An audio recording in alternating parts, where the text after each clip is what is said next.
Hi, and welcome to the Hidden Pulse with Cissy. That's me. This is our podcast where we go beyond the titles, beyond the strategies, beyond the success stories to uncover the people, the passions, the purpose that are driving these individuals to improve healthcare and the technology within it. I'm your host, Cissy Mangrum. I'm the co-founder and chief revenue cycle officer of RevTech Partners and Maximize RCM Consulting, where every week we just sit down with the industry leaders, innovators, disruptors, people who are working on the front lines, people who are working in the back offices and the front offices, anyone who interacts in healthcare. We explore their challenges that they're solving, the lessons that they have learned, and the impacts they are making on the industry. So today I'm excited to welcome Heather Lodge, a revenue growth strategist and healthcare marketing expert who specializes specifically with healthcare tech companies. This is a whole new niche. I know there are people out there that do this, and I finally got to meet one. And Heather is freaking amazing. You are going to enjoy her perspective on how marketing works and how to get your name out there from a tech perspective. There is so much tech coming out just in the last several weeks. It's been amazing. But we're in that world now. We're in that world where AI is starting to really make its mark. And Heather Lodge is the person you need to know to get it out to the masses. So what I love about Heather's approach is that she doesn't just create the strategies and hands it over. She actually rolls up her sleeves, helps you get it out there, works alongside the leadership team, the implementation team, and gets real solutions. Heather is the CEO of the Hybrid CMO, which means she specializes in getting in and taking care of it for you, helps you get the strategy in place, and then helps you get your team in place, and then she hops back out to help another company. So today's conversation is going to be one that you are going to definitely want to listen to. I am your host, Cissy Mangrum, where every story is a pulse, every pulse is a testament to the human spirit. So let's sit back, get your cup of coffee, get your tea, go out for a walk, get in a car for a drive, whatever it may be, and listen to this amazing podcast with Heather Lodge. Hi, and welcome to Hidden Pulse. I have Heather Lodge with us today, and let me tell you what, this is an amazing individual. She is a CMO, and she works and builds tech companies and helps people get their brand out, get their information out. She knows all things tech, healthcare, everything. And she reached out to me on LinkedIn, and I was like, I need to have her on my podcast. We have lots. We have lots of marketing people, and they all talking about different things in there, because marketing and brand identity and all of that stuff, right, Heather, is one of those things that, it's just, you get in a niche, right? You get a niche of things, and I had not met a person like you. And I was like, oh my gosh, you need to be on my podcast, because there are so many people out there in tech world, and especially in our RCM, like what I do, RCM and operations in medical, that is very tech, as you know, very tech driven right now. And so I was like, you got to be on the show. So everybody, I would love to introduce Heather Lodge. Heather, let's just start with, what's going on with you, girl? Well, thank you so much for having me. First of all, it's just funny how you meet people on LinkedIn these days. We just chatted a couple times. You're like, I have this podcast, and I'm like, I'd listen to an episode or two. I'm like, yeah, I'd love to be on. So thanks so much for having me. As you mentioned, I am a fractional chief marketing officer, and I specifically focus on health tech, primarily startups, Series A startups, and healthcare service organizations. And really, what I do is a little bit different than your typical marketer that does video development or social media. I do the systems. So you have me come in and I help you build out a repeatable marketing system, a scalable strategy that can help you as a startup drive revenue. Because the thing that I always see, and I know you see it too, are founders that are doing marketing off the side of their desk. They are doing 50 other things. They're the head salesperson, head of marketing. They're the head of all of it. And they get to a certain point where they've like built out their business and they've got their first few customers, clients from their relationships, right? They've been like out there Yep. pounding the pavement and meeting people at conferences and things, but that only scales so much. And then they come to me saying, we've been doing a lot of stuff, a lot of things, but we have no clue if we're doing the right things, if any of it's working, any of it. We're just kind of, I mean, it's just a lot of doing, but not a lot of strategy put behind it. We don't even know if we have the right team in place or what people that we need. So they kind of bring me in to help them do those sorts of things, and it's super fun. I love meeting with founders and talking about what they do, and just learn even more about the industries. You just described me to a T right there. I'm just saying, it's like, did you read my book? I'm not understanding you. It's like, but that's so true because like, for me, an example, I'm super passionate about the things that I do. And the reason why I stepped out to do this is because I'm passionate to change the industry, right? But you can't wear all hats. So it's great to have people like you. It's great to Hmm. say, okay, hey, I know my subject matter, Hmm. and also I do think there is, you think with all the social media and everything out there, Hmm. you think you can learn it all and you don't need to do XYZ. And I'm going to tell everybody, no, you can't. There's not enough No. days and there's not enough hours to grow your business and try to get all the branding and try to get all the marketing and make sure that you're, getting things done.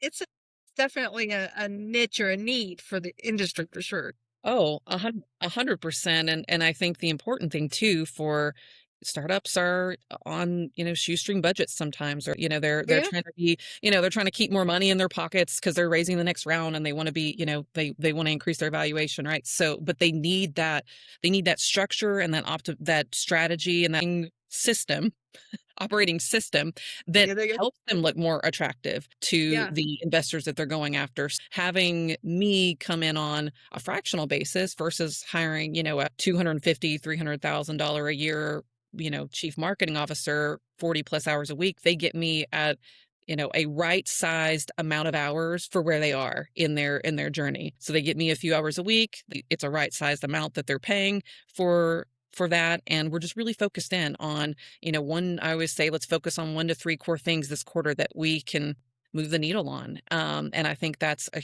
huge benefit to startups that know they need to be more strategic and more Yeah. intentional about their marketing, but they're not there yet to have like a full on, team or a full on marketing lead. Yeah. Oh, yeah, exactly. So let me ask you, you've been doing this. Obviously, you're enjoying doing this. And what really just got you into working in marketing? I mean, what made you say, yeah, this is the career. This is what I want to do? Yeah. So I went to school for journalism actually, and I wanted to be a television journalist, a talking head, like on the news. And I can see myself all the way into my senior year of college, and I'm sitting in essentially like a muddy ditch trying to get an interview from a pastor at a church that they had a fire at their church. And I'm there with the camera. It's August in Tennessee. I'm sweating. I'm sitting in this muddy ditch.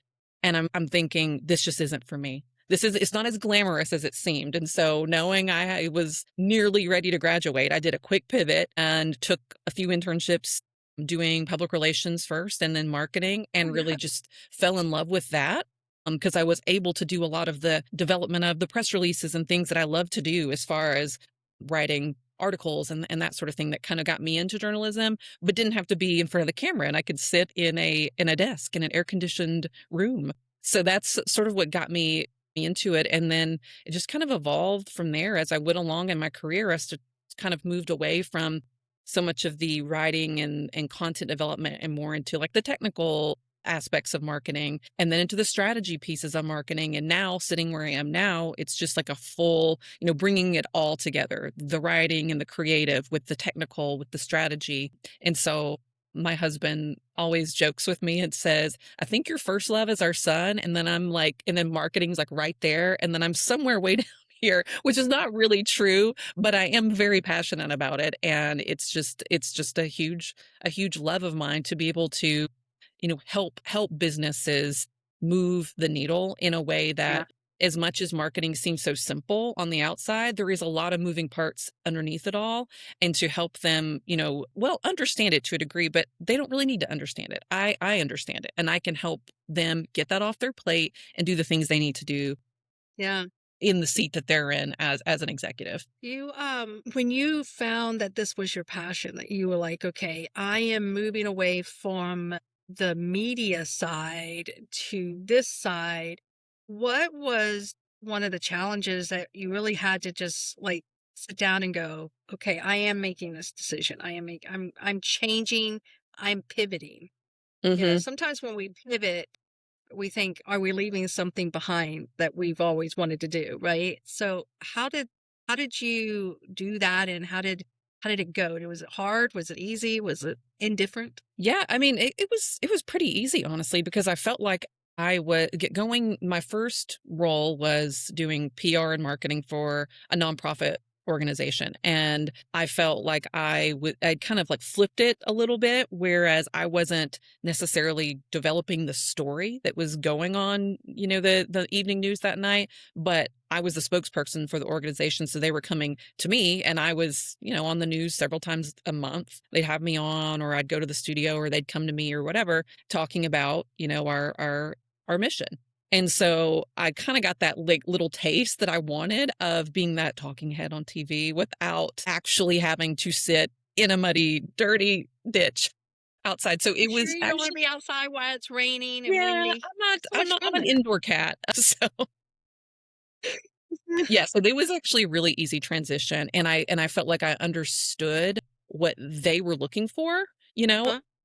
from having been on like the journalism end of things, and having come up in school and with that education. So that made things a lot simpler for me. And then just things kind of naturally, like my curiosity started getting to me, and I started wanting to know more, like how are, websites created? How do you work in like a email marketing system? What is like what the heck's a CRM? Didn't know what that was back then.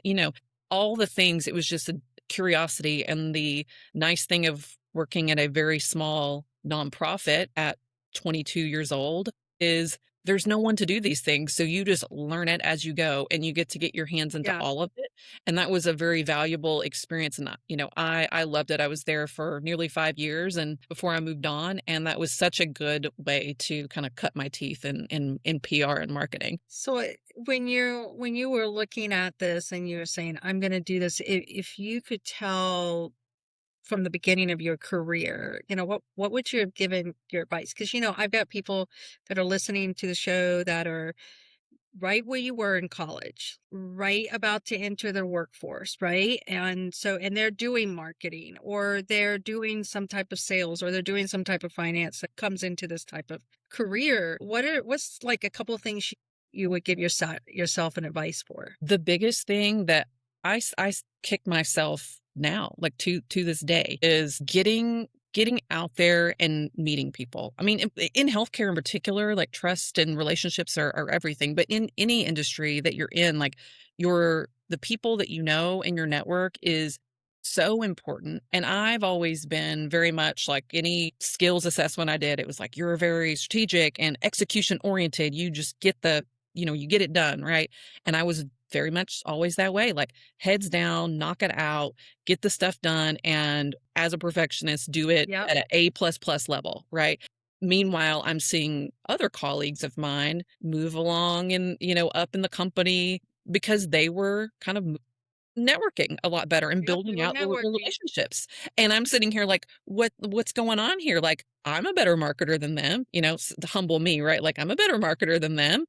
And then finally you come to this place that I'm in now where, you start your own business. And if it wasn't obvious to me already, it was even more obvious then that like the network I had was extremely important, and continuing to build that out is more important than like any skill that you have, because anyone it's kind of like I tell my clients, like anyone can build a similar tech to you, right? Like nothing in this world is like that unique anymore. But what kind of differentiates you is how you provide that service, or, your unique perspective on addressing that problem. And it's kind of the same way with your career now with AI. Like anyone can learn anything, anyone can develop anything. You can write code, right? Without knowing code. Like you can do anything now with AI. It's about how you present yourself and how you deliver yourself to the world that I think Yeah. is going to be that skill that's increasingly more important for the generation that's kind of coming up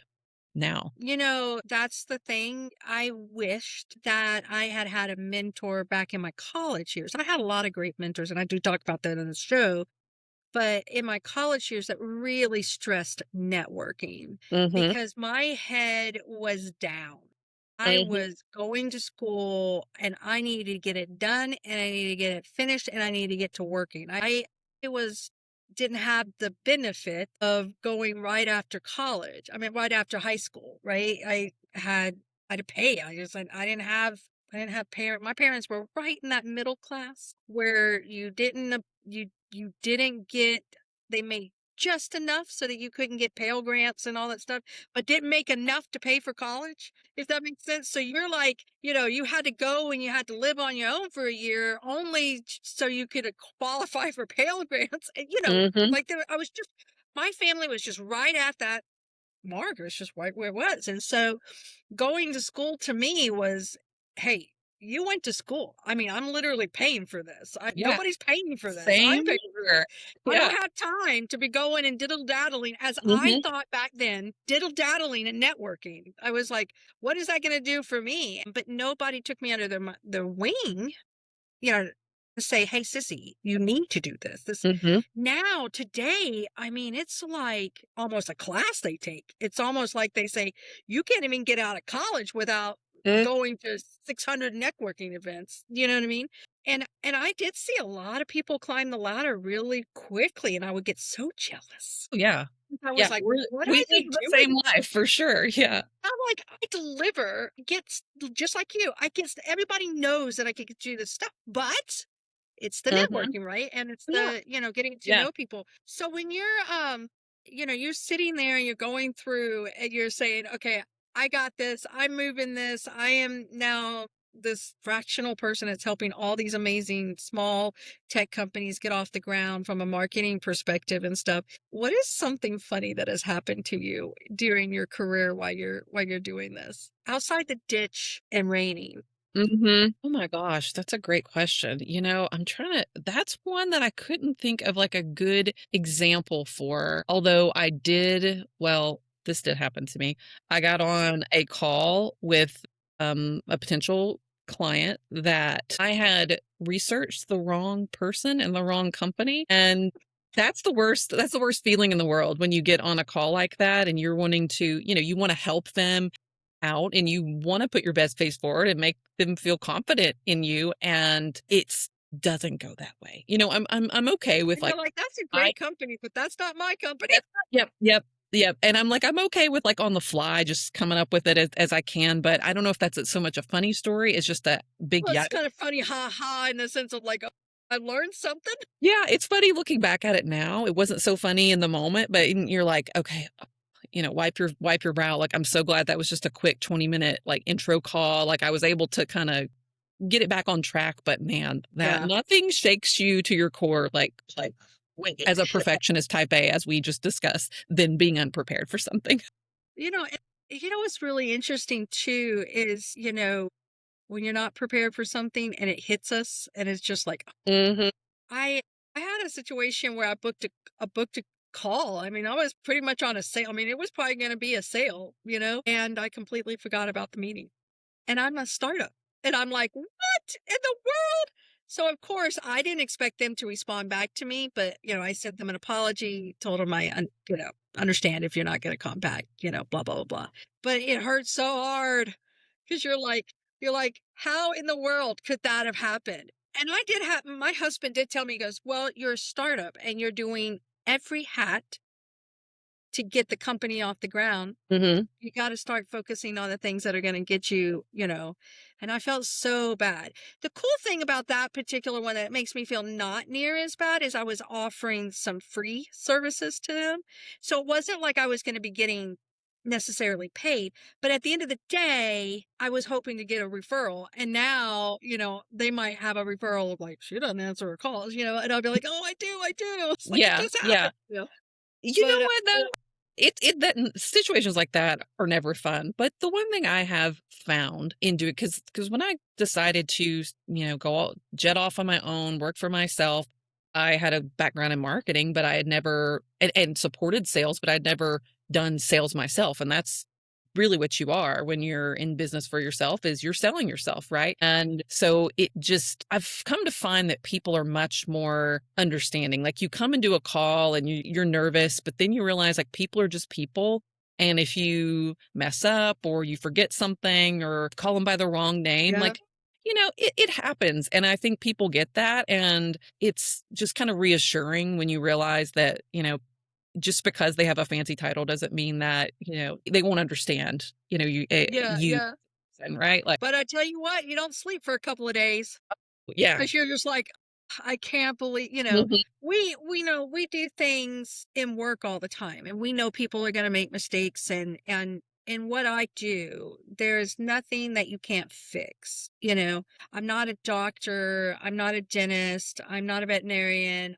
I'm not going to be removing somebody's organs or doing a wrong diagnosis. I don't Mhm. have that type of risk, if that makes sense. So what is the strangest piece of advice that you've gotten? I mean, listen, I watch a lot of YouTube videos, a lot of social media on marketing, because they're all about doing their little Mhm. some of the strangest things out here, and I'm like, this is strange. What have you heard that you're just like, I can't believe I heard that? Yeah, I don't know. I can't think of a good piece of advice, but I can think of a situation many years ago when I was working for it was an interesting role I was in at the time when I'd first moved to Nashville. This company had very large company in town had hired me to help them stand up their employer brand and employer marketing function. Had nothing at that point, so it was very exciting to me. I'd never done employer marketing before, but wanted to give it a go and create something new and all of that. And so I, in that role, sat alongside HR, worked with HR very, very closely. And it was so interesting how when you are so deep in your own work, you think marketing's like common sense to everyone, and then Yeah. you're working closely with those that's not their thing. That's not their experience. And so we had the senior director of the HR department that would like come by our desks and would ask us when we were going to make some of our employer brand videos go viral. And we tried to explain many times that like things don't just go viral, and especially not ones about getting a job here. It's not just going to go viral. And so it just kind of became a little joke with us. After a while, he'd come by and say like, when you're making that go viral, we'll be like, yeah, we're working on it. And he'd just, kind of laugh and walk away. So that was always kind of a funny moment of like, it's not like, we got to have something really, you got to have something Yeah. really grabbing. I don't think this is going to grab that many people. I don't know. You can start dancing in the office, I people mean, yeah, do it. I mean, now And then it's have like, something like, they accidentally trip and fall and say, "What, can mhm. we take care of our employees?" Yeah, We would I have mean, been had able I to thought do that. about that then, that would have been perfect. I did see it was I forget, you may have seen the same one, but it was like a dental office that like actually did go viral recently for some pretty funny like videos that they did on their Instagram. And so it is possible. It is possible. We didn't have that many followers at the time, and I'm like, we might not go viral this year, but we'll work on it. You never know. I will say there are some really, I mean, if I think about it, social media from a medical practice perspective, you just don't see a lot of that. Yeah. You see it maybe in dermatology, Mhm. you might see it in plastics, you might see it in ortho, but you're not seeing it much in internal medicine. You might see it in pediatrics, you might be seeing it in pediatrics, but but dentistry, something I learned about dentistry that I had absolutely no clue about was they're highly marketing. I mean, they are Yeah. constantly marketing to get people in, because in dentistry, people don't necessarily want to go to the dentist. And so, they're constantly like doing something. And I Mhm. have noticed that there is a lot more, Heather, a lot more Instagram, Facebook, Yes. TikTok with dentists. And some of them are quite funny. And some of them are Yes. really good. Yeah. Um, That and actually I'm like, wow, they are not only an industry of taking care of people's, oral health, but they are fantastic marketers. yes. Yeah, it is interesting how it comes, like, kind of naturally, and that's interesting you brought that up because when I first left my job at the agency and was working for myself, I was, kind of picking up work from my network at first until I got things going, and was talking with another agency owner that I knew, and she said, "Well, we have this dental client, and we are helping build out we need you to come help build out their website strategy, their digital strategy. We're going to work on their social." That was kind of this agency's thing was social media. They did other stuff too, but that was kind of their bread and butter. And Yeah. so we, at the end of the day, we came out with they were a pediatric dental office. So it was like just so fun and bright and colorful, like a completely different website than what they had to start with. Just lots of personality, really appealing, to, well, the parents are looking at the website, but like it was just Yeah. The where kids you are want your getting kid to involved. You're go. like, this is really cool. Yeah. Yeah, and then they started doing these, fun reels and videos and things with them that just started driving a lot of traffic to the site, and it was just a great experience to have because I had never worked with a dental office before and had worked, I'd worked obviously with health tech and also with, like, some health systems and cancer research organizations, things like that, which is very dry, and so that was kind Yeah. of my first, like, kind of experience with, like, truly having something fun on social media for, a healthcare organization. It was really fun working with them. Well, and you said something just a minute ago that caught my attention, and I was like, "Oh yeah." It's the things from a tech perspective. I'm sitting in a chair with Rev Tech partners, and we're doing some pretty amazing things. We're working on the hard stuff. We like to do the hard stuff and solve for this hard stuff, right? But I'm like driving people to your brand, right? For healthcare, for dentists, for doctors, for you still have to drive people to your practices, and you still have to drive people to your tech software. You still have to drive people to your PM systems because, in order to do the business, right, you have to do that. I go, the social media aspect really can help drive people, especially if people can relate from a Mhm, fun and exciting thing to do, if that makes mhm, sense. But what have you seen as the most successful, or I know that every success is different. I do understand that. mhm, But when you're talking to a greater audience like this one, where you've got all these different types of people that are listening to the podcast, what is the kind of things that you see, consistently driving people to your website and getting the elusive CRM, mhm, whatever you call that list, right? The mhm. elusive list that is generating for you instead of you going out and spending a lot of time getting, I forgot what that list is called. Yeah. Tells you that's like sissy, stop trying to do marketing. But at the end of the day, what do you find is the best that you've seen techniques to do that? Yeah, I mean, I know it's kind of cliche to say since you and I met over LinkedIn, but truly, I do think for a lot of B2B organizations and health tech is no different. It's LinkedIn. One thing that I talk a lot about with clients and, other founders that are in discussion with me is making sure you have a good presence on LinkedIn, because often what I see is like a very generic page, just, here's my company, not much else, right? Or their title will be very, founder of X, Y, and Z.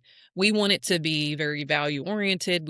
I want you to, as a first step, to get your LinkedIn profile looking good and being that's your first sales page. I mean, Yeah. think about it. If you are a small startup or a small organization, you're relatively unknown. People aren't seeking you out. People aren't, as much as you want them to or think they will, they're not finding you on Google. They're just not finding you there. Yeah. You're going to have to go where the people are. And the people are often on LinkedIn. The other places too, but that's a good place to start. So think about that as like your, even if you don't have a website yet, make sure your LinkedIn's where it needs to be first. Yeah. And post as yourself. A lot of people will say, well, what do we need to be putting out on our company LinkedIn page? And I'm like, forget it. No one cares about that. No one, the people see a company and they scroll right past because they know what it's going to be. They know it's going to be something promotional. People want to hear from other people. They want to see your face. They want to see you as the founder, you as the CEO out there talking about stuff that matters and giving your point of view, your Yeah, your point perspective of on view, yeah. certain issues, like and showing personality too, like talking about mistakes you've made, like being vulnerable in that way, like and what you learned from that mistake, and also celebrating, wins that you've had as a team. I think LinkedIn is a huge platform that is underutilized by a lot of people. And then similar to, how you and I got introduced, it's starting to be part of the community, finding people that you find interesting or that you want to connect with and send them, to connect with them, or even better, engage with something you found interesting that they shared first, because everybody these days gets pitch slapped. That's the phrase I like to use. Like, you get pitched, I know you do, I do all the time, like someone selling you something. So you're probably going to get overlooked. But if you find someone interesting, like Sissy, I found you very interesting, like learn about them, Engage you to find say, "Yeah, what's something going interesting on?" about them, like, you know, engage. And I think that engagement then helps you, like we talked about earlier, like builds out that network and those relationships and opens doors that you may not have considered. So I think some people do get a little bit, they roll their eyes about social media or LinkedIn or whatever. But you can't argue with the fact that it is very effective and it's a great way to, be out there as a thought leader in your field and have people understand how you as a health tech company are solving this particular challenge in a specific way that no one else is. It's not just Yeah. about your technology, but like, we have this technology and other people do too, but we're doing it differently. And here's why we're doing it differently. Here's how we're doing it differently. And here's how, at the end of the day, it's going to matter to your day to day. It's going to keep you, like Mr. Physician, from staying, over when you want to have dinner with your family. Like, what matters to them on a Tuesday in their lives? Like, this is how our solution helps you get home to your family for Tuesday night dinner. Being able to show them that, like, through what you're sharing on social media, humanizes you and helps them understand how you are solving that challenge in a unique way that other vendors they may be considering are not. Yeah, I think it's interesting. I've been on LinkedIn almost from the moment it came up, Mhm. and I have reinvented myself on LinkedIn. I can't tell you how many times Mhm. I've done that. And it was the reason why I learned how to network a little bit, because now I didn't feel like, oh, I'm on the spot. I can start putting stuff out there, and it's really interesting.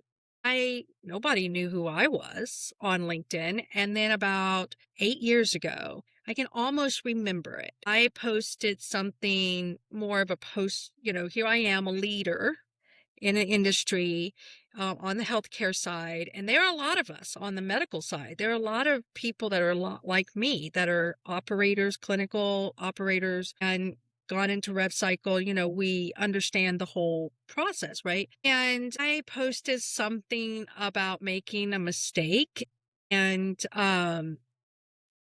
I mean, I was like, I went from 100 followers to like 500 followers in like 2 weeks, and I was Mhm. like, Yeah. "What's happening?" And then I realized, when I started posting about real operations, what does it feel like when I had a post way back in the day where I talked about, why does operations and rev cycle always fight? Mhm. They're both operators. Mhm. Why is there a territory? Why is there a territory match? It's like, "Arr," and I'm just like, I can't believe how many people related to that. And I'm like jumping, and I'm like, this is crazy. And then I'm going to say, probably the last 3 years, like, no joke, I reinvented myself again, and I started saying, I'm going to post more, and I'm going to start talking about what I love doing. And this Mhm. is before I came out to do this. Mhm. I just like to share, you know. Mhm. And then it just started, getting more and more interesting. And I was like, this is a really interesting platform. I Mhm. can't tell you how many people I have learned from, Oh, yeah. because I have people follow me, I followed them back. And so then I was seeing their stuff. And so now I'm learning all this stuff and interacting and commenting. And I knew nothing about algorithms. Literally, I don't know what the heck Mhm. I'm doing. I'm just having fun on LinkedIn. Yeah. And it's just like this is like a pretty cool, now there are things changing on LinkedIn that, girl, Mhm. I could just scream and pull my hair out right now, because I swear they have something on my LinkedIn account. No joke, Heather. I think they do, because the LinkedIn media people reached out and they're like, you are growing, you're doing great, you need to start doing video posts. And I was like, oh, I don't want to do video posts. They sent me another message. Wow. They want you to do a video. I'm telling you right now, I was getting all kinds of, interaction. And they sent me another message about video posts, Heather, and then I didn't do it. And then now my algorithm's all screwed up. So I feel like they're like, I'm going to bully you into video posts, Cissy. You need to be doing that. And I'm like, oh, and I think it's because of the podcast, right? Because it's going out there and they're seeing the algorithm is seeing the audio aspect and people are Mhm. relating to it, if that makes sense. Mhm. And Yeah. I'm like, are you bullying me into video? I don't want to be doing video, but I guess I'm going to be doing video. And let me tell you what, they're going to be crazy because I'm Yeah. Cissy. It's really hard to it's impossible really to know like what the latest algorithm updates, like what would practically changed, because I've seen similar where I had a lot of, views and a good reach, and then suddenly it just kind of drops off. And I've been doing the same thing I've been doing, or a client's been doing the same they've been doing, and it just drops off. But the one thing that I have found to be consistent in that inconsistency is if you continue doing what you're doing, if you're putting out, quality content, you're sharing in a way that's meaningful, you're interacting with others and providing, value and context to them, usually you see it tick back up. It's just kind of like an algorithm changes and you see this like dip and like people get discouraged. And I'm like, this is not the time to be discouraged. This is not the time to Yeah. try to figure out and like read between the lines of like what changed in the algorithm, because Yeah. if we were able to know, everyone would do it. Like no one really We knows, just need right? to get to know those AI people that are Right. doing the algorithm. Right. Like just do like what you know to be like natural, and what you've been, if you've had good reach, continue doing that and you'll see it kind of grow again. So it is interesting, like the transition to video. And that's one thing that, I talk with clients about a lot is producing videos on LinkedIn. I also could do better with Yep. that myself, have that continuously on my to-do list. But the one thing that I think we all need to keep in mind with that is it doesn't have to be perfect. Like Yeah. the algorithm does, one thing I do know, the algorithm does love the video. And if you want to shoot something on your phone, that's fine. It doesn't have to be long. It doesn't have to be polished. It doesn't have to be like well produced. Just make it meaningful and maybe start with one a week and see how it works for you. And hey, you may end up liking it. Yeah. And you Yeah. may end up preferring to do it that way than like typing out this lengthy, post, like if you're able to just talk out loud. But video is something that I have been kind of following on LinkedIn because it's increasing. I'm sure you've noticed that like Yeah. every week it seems like there's more and more video that gets put onto the feed. And I think that's just the way that it's moving, and particularly with AI being such a piece of content development now, you see a lot of posts that, and I have no issue utilizing AI to help in your content development. I do it. If Yeah. y'all Yeah. admitted it, we I love all it. all use it to help us along in our process. That's totally okay. But you do see a lot of stuff being put out there that is just generic. Like it's clear they didn't put any thought or time or Yep. anything. It was just like They so didn't actually read what the AI right. generated to make Yeah. sure that it is really what you wanted to say. Yep. And I think I'm people a firm believer. Don't yeah, go into Chat GPT and say, "Give me a LinkedIn post on nope, operational blah blah blah blah." no. Okay, I hate that because I can read that and I can see it. I'm a firm believer to go in and just type it out, like freehand, type it out. Because what I really like about the AI is they don't care if I misspelled something or the No. grammar's wrong or whatever. And I'll literally type out what I'm thinking, and then I'll take it to AI and say, "Okay, I need you to clean this up for me, Oh, yes. make it right." give it a good hook. I'm not the creative person. I'm not the creative person that's going to say, give me a good hook. I'm learning what that is. And I'm like, okay, AI can do that. They can read, it can look at my thing and it can say, this is what she's trying to do. And this is the hook. And it always comes out really well. But I still, even after it does all that, I still have to go back and say, you total, where the heck did you get that? I know. Like, I know. take that out. What are you doing? Yeah. You have But to, the yeah, you AI have is to. so cool. And it learns your voice. Mm-hmm. Like, it Yeah. learns your voice. Okay, so I, no joke, did this on ChatGPT because I've been using ChatGPT since it pretty much came out. And I started paying for the version so I could get the most elite version of it. And it's really cool because evidently I've been on it long enough, however long, when it actually came out, and started paying for the version, not the free version, that I get, like, every so often I start getting the beta stuff. Like, I Mm-hmm. get access to all the beta stuff and it says, hey, Mm-hmm. we're doing this beta. You want it? I was like, yeah, sure, I'll do that. See what happens. And so I put a little thing in there, Heather, and I said, okay, if you could grade all the things that you had to correct for me over the past year, where would you say, So funny. where would you say I landed? And Mm-hmm. it was so funny. It was like, yeah, around a B. You need some grammar, you need some, spelling, you need some, technique. I was like, oh, I don't want to talk to you anymore. Yeah. I You're was like, like, that's why I have you, Mr. yeah. ChatGPT and Grammarly. That's why I Yeah. have you. I'm really good at other things. I don't, need to. So let me, kind of switch gears. I love talking about LinkedIn just because it's so Mm-hmm. fascinating to me. And Mm-hmm. oh, I cannot tell you how much I enjoy. I know a lot of people reach out, and I do get a lot of reach outs, and a lot of them are the same company that I am. And then I think, did you even look before you reached out to see if you're doing the same thing as me? Why would you ask me that? They're just looking at my title as revenue cycle leader, Mm-hmm. Mm-hmm. and I wish more people would pay attention. Like, that is something I wish more people would do, would pay attention Mm-hmm. about stuff.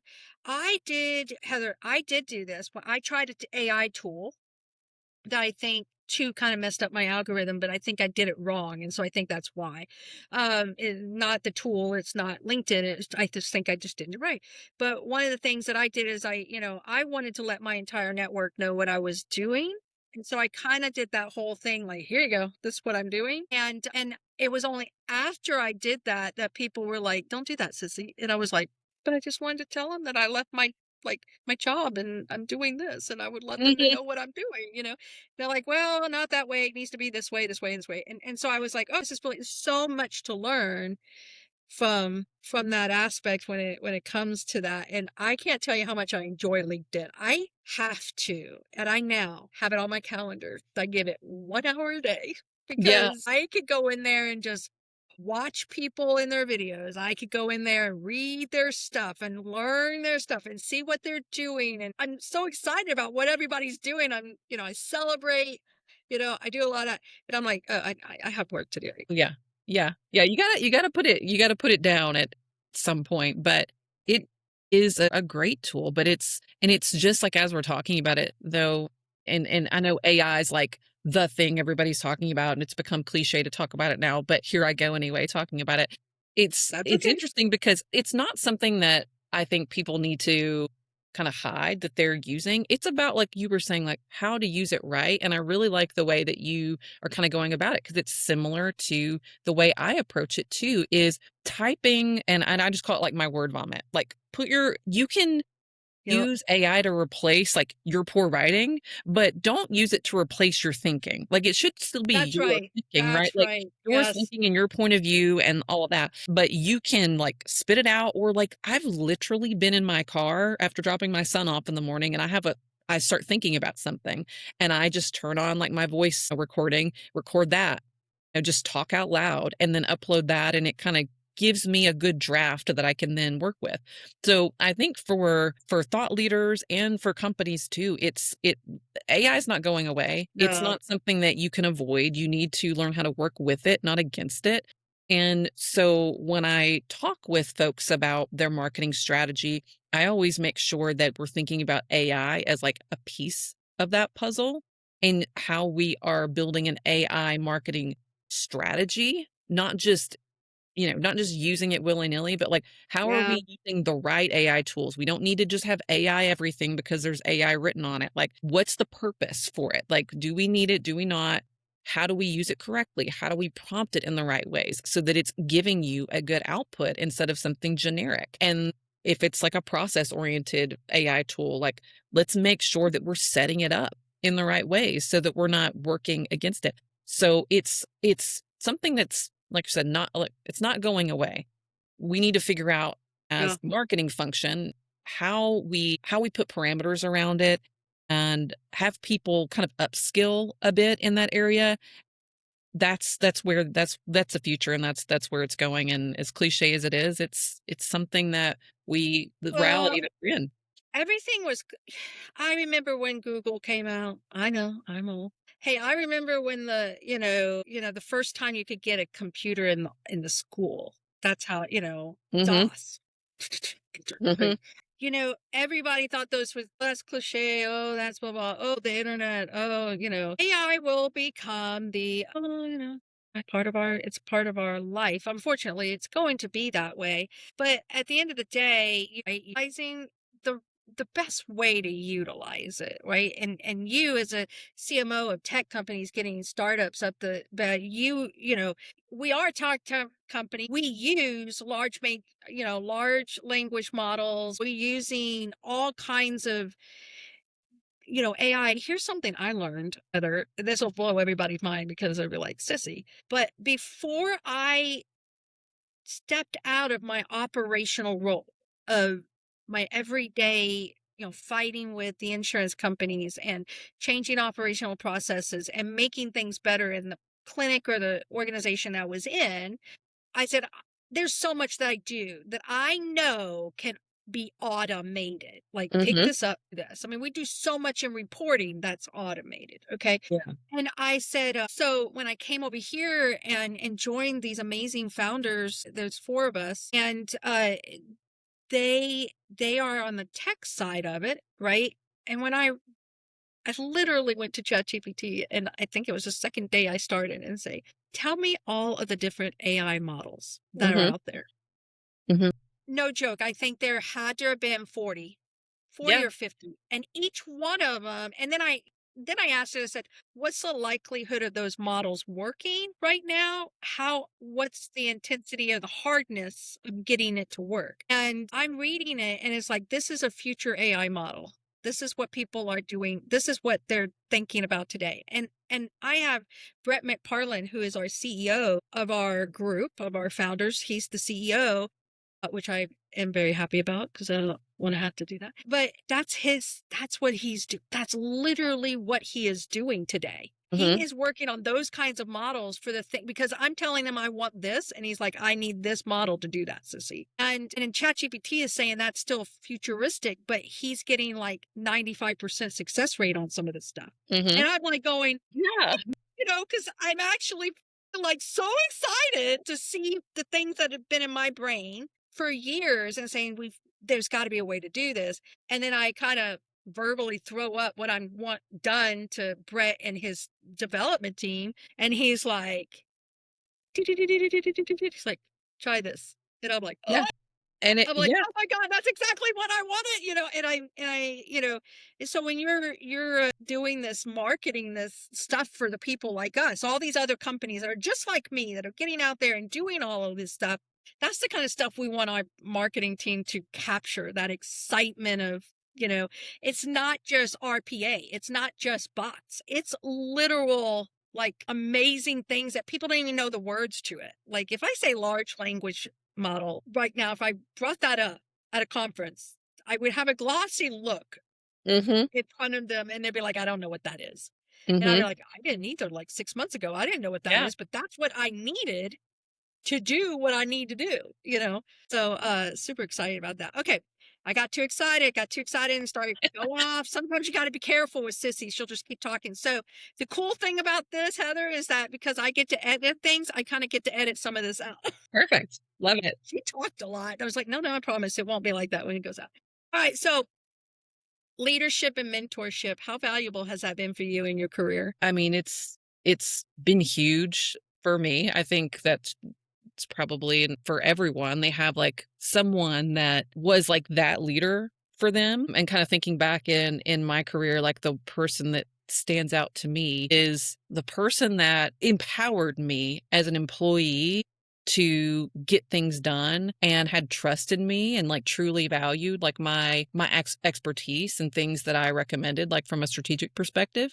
And that I I take that forward in my day to day too, because in as a fractional CMO, you may be overseeing an internal team, or maybe it's a kind of a band of Upwork freelancers, but you're still overseeing people. And I think it's critical to kind of, and I think that leader, the one thing that made them stand out to me is they had really strong emotional intelligence. And I try to keep that in mind, like when I'm out there with a team, because you're going to have to give feedback to people. And sometimes it may be difficult feedback that they don't want to hear and you don't want to give. But if you're able to connect emotionally with them and like understand them on a deeper level, rather than just like a cog, you're just an employee, a cog in a machine, like you're able to understand then what feedback you can give that's going to be Yeah. motivating to them and what's going to be demoralizing or to them, right? So when you see it that way, it also helps you like as a leader give perspective when you're giving feedback. You're able to not like get pulled into the emotion so much of it, instead of like sticking to the facts of the situation and here's how I can help support you, or how I can help remove this barrier or challenge for you. So they feel much like I felt as an employee, like empowered and supported and, not like, beat down really. So I Yeah. take that with me when I'm kind of overseeing a team. And then with executives, when you have to, kind of lead up and give like that particular feedback, I always want to come, there's always problems and you want to identify the problems for sure, but always come with solutions to those problems. Like Yeah. here's kind of the immediate thing we can do. Like I just had a strategy call with a client the other day. We had some huge challenges last quarter that prevented us from meeting the goals that we had set forward. So before we even got into our this upcoming quarter strategy, we need to address these core issues. And do we all agree that these are the kind of 4 core things that are kind of impeding us from getting where we need to go? And we all agree. And then we next talk about here's some solutions that I think will help. Here's the immediate solutions, and here's what we need to work on in the long term. And that kind of opened up the conversation Yeah. to help them to see that like I want you figure out a better direction ahead, a clear direction ahead. And so I think that's so important to just always come with solutions. No, that was a round of the block way of saying like a leader that it impacted me, but it really has helped me as a leader be a better one for my team. Yeah, I think the emotional intelligence is a really interesting thing. I wish, like, I tell people this. I see it on, yeah, I put it on LinkedIn and stuff, and I talk about it on the podcast. I have always wished that I had that emotional intelligence at the beginning of my career, Mhm.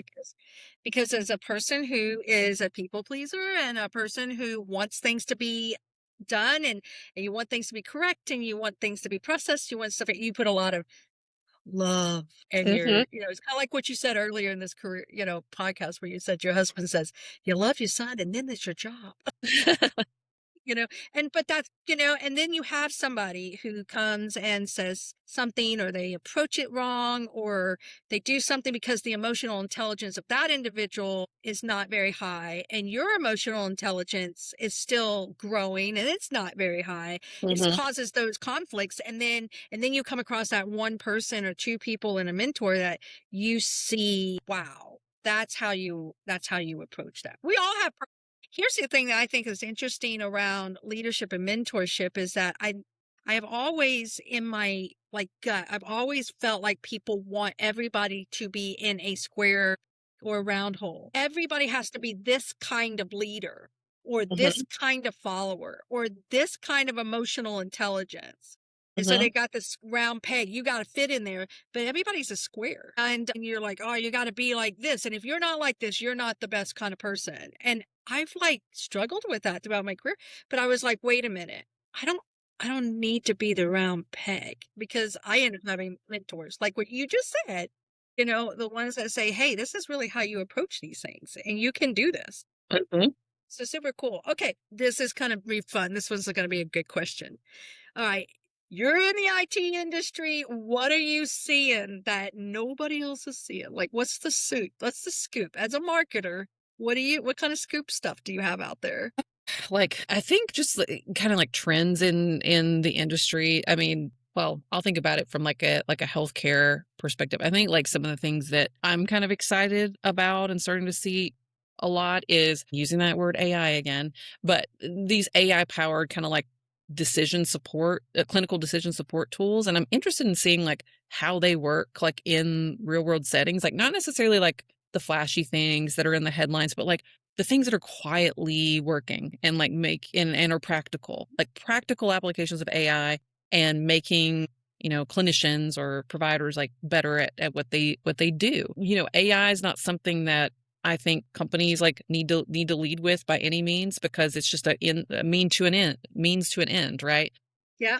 Like this clinical decision support, right? It's helping them, it's not replacing the doctor. It's kind of helping the doctor be like a bit of a superhuman, really. Yeah.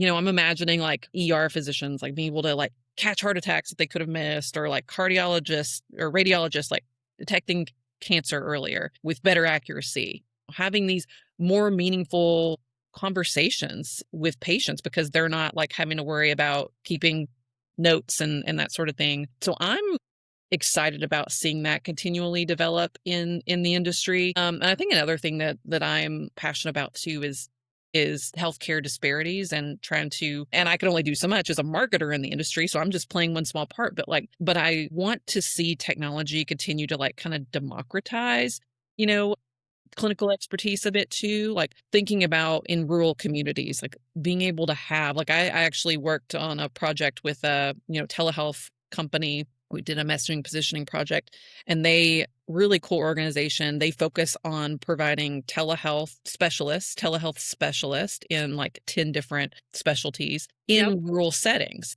And I loved working with them. They're a great organization, but that meant a lot to me because they were able to bring in these capabilities that they would only be able to get like in more of Yeah. an urban setting.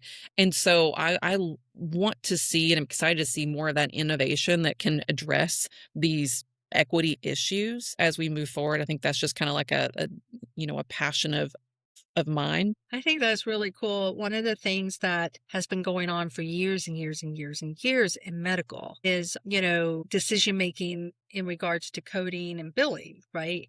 Did we document everything we need to, and it allowing you to the AI or the background muscle in the back. This is before they called it AI. They just said generating codes, and then the doctor would choose which one, you know, um, and I think it's so fascinating right now. I feel like there's a lot of push from the medical side of the clinician, feeling like, are they going to start doing my job? You know, Mhm. but you as a clinician can't figure out everything, because if you could, you would get every diagnosis Mhm. right and everybody would be okay. Yeah. But now you got all this data points. I mean, Medicare has been doing MIPS and all this stuff for now, what, 15, 20 years now? There's so much data related on people from a Mhm. Medicare and Medicaid perspective that they're probably running these models right now and know exactly what a 65-year-old's probability of getting XYZ, Mhm. which means they're going to want to do preventative care because they don't want to have long-term care that they have Mhm. to pay for, right? Right.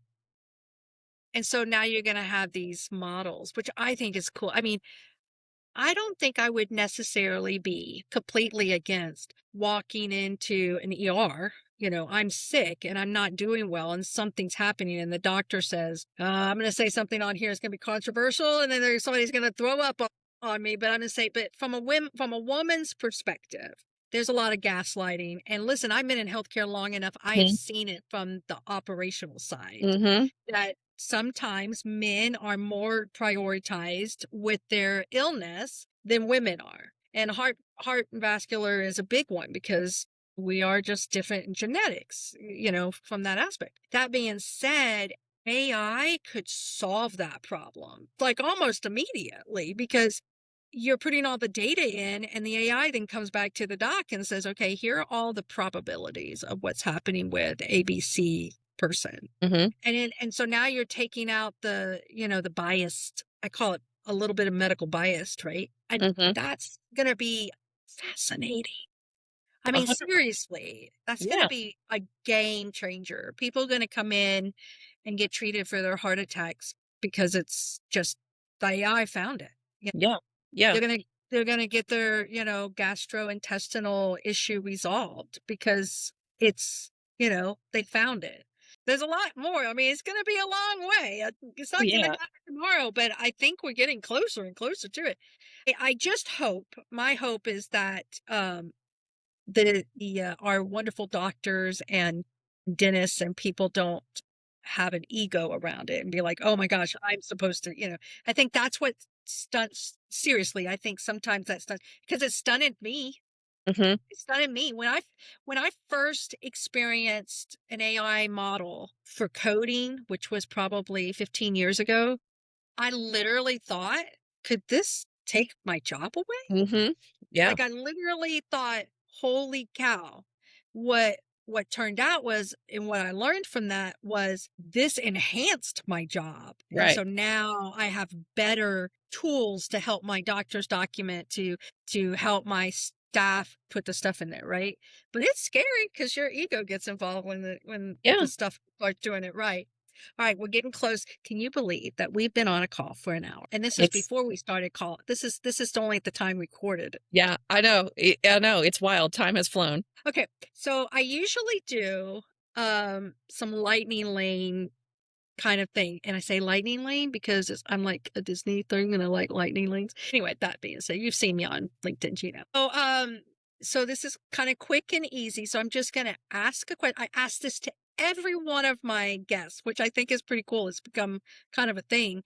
So it's quick, fast, and fun, and we'll see what kind of answers we get out, right?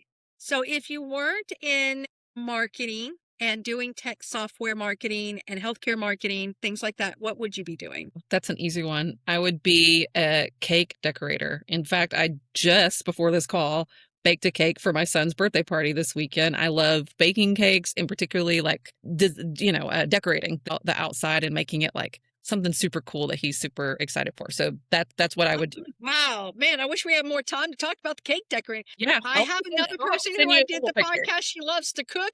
I said, between all my podcast guests, I'm going to have food, dessert, wine. All This of is it. gonna be great. It's going to be great. Okay, what's a weird or unexpected skill you have picked up?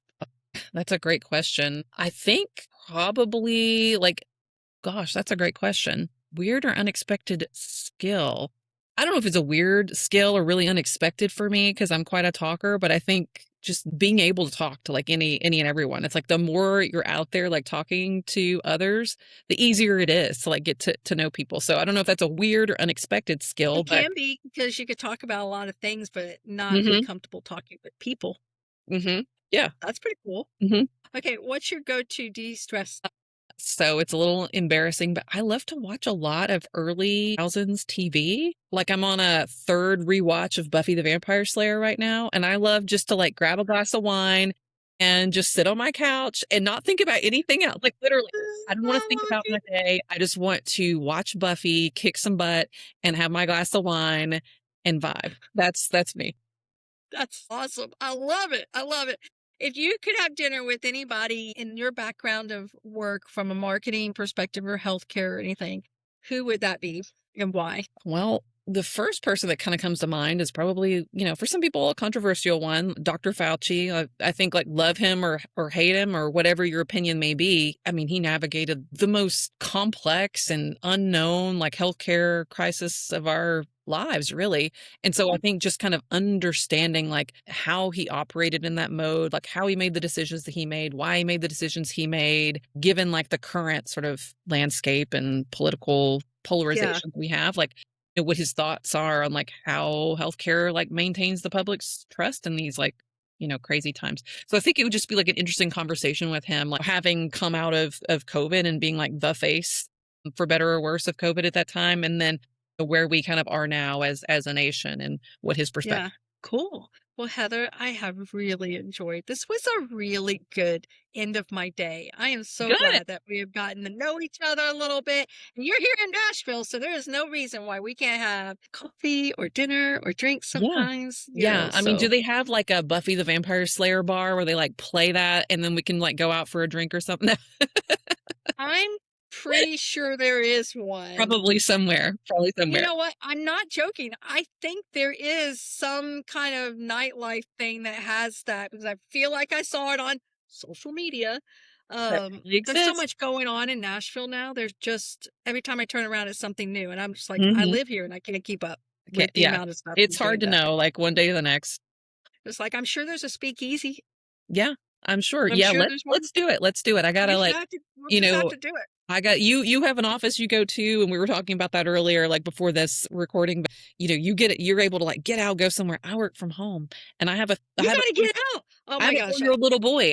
Get me out of this house. Like I'm gonna tell you right now, you tell Cissy I gotta get out of the house to talk to anybody I know, they're gonna be like, uh-oh, uh-oh. we'll do She's it. calling For you up sure. and going, you wanna have dinner? We'll do it. All right. Well, Heather, have an amazing evening. Thank you so You much for too. your time. And I look forward to having this for everybody to hear. They're gonna love it. Thank you. Well, thank you so much for having me. I really appreciate it and hope you have a lovely evening as well. All right, thanks. Bye. Thanks. Bye. See ya. Well, that's a wrap for the Hidden Pulse with Sissy with my guest Heather. What an amazing time we had talking about tech, talking about her ability to get startup companies out there. Um, I can't tell you how much I learned on this show and also how much I just really enjoyed Heather.